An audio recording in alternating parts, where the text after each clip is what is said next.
Hello friends, नमस्कार and welcome to समाधान। साथियों, उम्मीद है कि आप सब अच्छे होंगे और साथ ही साथ आपकी स्टडी भी अच्छे से चल रही होगी। और जैसे कि एडीओ एग्ज़ाम का तिथि जो है वो 10 जनवरी से है, तो ऐसे में काफ़ी कम समय बचा है। आप अच्छे से तैयारी कर रहे होंगे। लेकिन एक चीज़ और है इसमें कि एक और परीक्षा जो है ना, इसी सेम डेट में है, जिससे कि 10 और 11 को एडीओ का भी परीक्षा है और 10 और 11 को एक और परीक्षा है जो कि बड़ा परीक्षा है और सेंट्रल लेवल पे वो परीक्षा है, कोई स्टेट का नहीं है, तो इसको भी इग्नोर नहीं किया जा सकता है। और इसमें जो कॉमन अभ्यर्थी हैं वो बिल्कुल डाउटफुल स्थिति में है कि आखिर हम लोग करें तो क्या करें, किस एग्ज़ाम को दें, किस एग्ज़ाम को छोड़ें। और लगातार उन सब का कमेंट्स आ रहा है कि सर आप लोग इस पे मुद्दा लाइए कि आखिर कॉमन डेट कैसे किया जा सकता है दो एग्ज़ाम का। इस मुद्दे पर हम लोग बात करेंगे कि क्या कुछ हो सकता है इस पे और बीपीएससी इस पे क्या सोचती है। लेकिन इससे पहले आपको एक छोटा सा अपडेट बता दें, क्योंकि हो सकता है कि आने वाले एग्जाम में भी आपसे ये क्वेश्चन पूछा सके। देश की पहली वंदे भारत स्लीपर पटना दिल्ली के बीच इसी माह यानी कि दिसंबर के एंड तक चलेगी। तो याद रखिएगा, क्योंकि अभी तक इसमें केवल सीटिंग वाली ट्रेनें चल रही थी, स्लीपर वाला इसमें कोई व्यवस्था नहीं था। लेकिन स्लीपर वाला अभी कहाँ से कहाँ चलेगी ये इंपॉर्टेंट है। तो ये आपके ट्रेन नई दिल्ली राजेंद्र नगर से यहाँ पे खुलेगी, देख सकते हैं, यानी कि पटना से दिल्ली से पटना के बीच सप्ताह में 6 दिन ये स्लीपर वंदे भारत एक्सप्रेस चलेगी। तो याद रखिएगा कि पहली वंदे भारत स्लीपर ट्रेन कहाँ से कहाँ चलेगी, दिल्ली से पटना। अब देखिए, जब से एडीओ का एग्ज़ाम डेट आया है सैकड़ों कमेंट्स आ चुके हैं। जो कॉमन एग्ज़ाम डेट क्लैश हो रहा है आपस में, दोनों डेट मैच कर जा रहा है, इसको लेकर के छात्र परेशान है। और बीपीएससी के कंट्रोलर सर इस पर क्या सोचते हैं उसकी भी हम लोग यहाँ पे क्लिप दिखाएंगे आपको। देखिएगा, शिक्षा विभाग के तहत ये इसमें सबसे पहले तो इक्वी परसेंटाइल इक्वेटिंग रिजल्ट किया जाएगा, क्योंकि मल्टीपल शिफ्ट में आपका एग्जाम होगा। तो परसेंटाइल के तहत इसमें आपको इक्वल किया जाएगा, यानी कि मान के चलिए कि जैसे कि परसेंटाइल के हिसाब से उठाया जाता है इसमें रिजल्ट।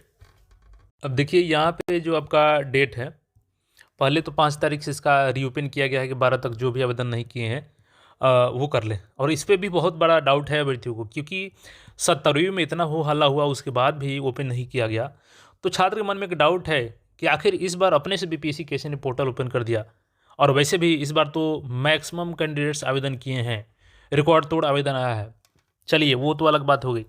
अब यहाँ पे है कि आपका उक्त परीक्षा 3 चरणों में दिनांक 10 जनवरी, 11 जनवरी, 12 जनवरी, 13 जनवरी, 15 जनवरी और 16 जनवरी को ली जाएगी। जनवरी में एग्जाम है, इससे कोई दिक्कत नहीं है अभ्यर्थियों को, लेकिन दिक्कत है इसमें कॉमन डेट को लेकर के। अब मैं दिखा दूँ कौन सी एग्जाम का कॉमन डेट है। यहाँ पे देखिएगा, केंद्रीय विद्यालय संगठन एंड नवोदय विद्यालय समिति। डेट कब का है तो 21 नवंबर, यानी कि बीपीएससी से पहले इन्होंने अपना डेट जारी कर दिया है।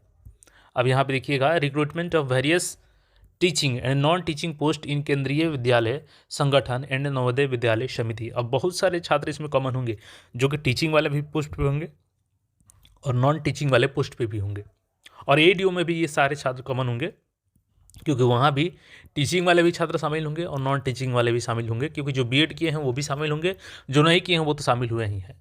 अब यहाँ पे पब्लिक नोटिस देखिएगा, in reference to recruitment notification 01/25 for recruitment of various teaching and non teaching post in Kendriya Vidyalaya Sangathan and Navodaya Vidyalaya Samiti, the applicants are hereby informed that Tier 1 examination for these posts will be conducted on 10th and 11th जनवरी 26। अब देखिए, यहाँ पे ADO का exam भी 10 को है एक paper और एक पेपर 11 को है, और यही जो दोनों कॉमन डेट है इसको लेकर छात्र परेशान है। The information regarding examination centre, city of examination allotted to candidates, schedule of examination and detailed admit card for Tier 1 will be made available in the candidates application login at appropriate time. तो जल्द ही इसका इन लोग को information मिल जाएगा। The candidates are advise to visit website of CBSE, KVS and NVS for further updates. तो देखा आपने कि 10 और 11 जनवरी का जो डेट कॉमन है ये परेशान कर रहा है छात्रों को। अब मैं इस पर जो कंट्रोलर सर का एक मैं छोटा सा बाइट आपको दिखाता हूँ। तो सिंपल ग्रेजुएशन क्वालिफिकेशन है, उसका हम लोग कोई स्क्रूटनाइज नहीं करते हैं इस तरह से कि लेकिन जो हमने सुना है कि जो शिक्षक भी हैं उन लोग वो भी काफ़ी संख्या में फॉर्म भर, इतनी ज़्यादा संख्या में फॉर्म है तो मुझे लगता है कि जितने लोग आज की तारीख में कॉम्पिटिशन्स की तैयारी कर रहे हैं अधिकांश लोगों ने इसका फॉर्म भरा है। तो जैसा कि आपने देखा कि एग्ज़ाम कंट्रोलर सर भी ये बात मान रहे हैं कि टीचिंग वाले अभ्यर्थी इसमें आवेदन किए होंगे, यानी कि जो ऑलरेडी कार्यरत है टीचर वो तो किए ही होंगे। जो बीएड करके तैयारी कर रहे हैं अपना टायर 4 के लिए, यानी कि टीईटी जो टीआरई 4 है उसके लिए आवेदन करने वाले इंतज़ार में हैं, वो भी इस फॉर्म को भरे होंगे।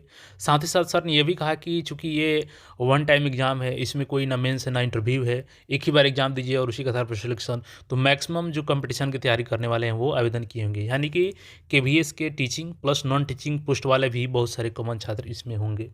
लेकिन इसके बावजूद भी अगर डेट जारी की गई है 10 और 11 कॉमन, इस पर ज़रूर आयोग को विचार करना चाहिए था, 1-2 दिन आगे पीछे इसमें कर लेना चाहिए था। तो देखिए इस पे आयोग अब क्या करती है, क्योंकि खुद आयोग एक बार ये बात चूँकि सर बोले हैं कि कॉमन होंगे तो उनको ये इस पे विचार करना चाहिए। बाकी आप सबका जो कमेंट था उसके आधार पे हमने आपकी बात को आगे बढ़ा दिया है। बाकी इस पे बीपीएससी क्या कुछ करती है वो अब देखना होगा। तो बाकी अपने साथियों के साथ इस वीडियो को शेयर कीजिए और चैनल पर पहली बार आए हैं तो चैनल को सब्सक्राइब करके जुड़े रहें। साथ ही साथ अपने तैयारी को करते रहें, कम समय को देखते हुए। मिलता है फिर नए अपडेट में। धन्यवाद।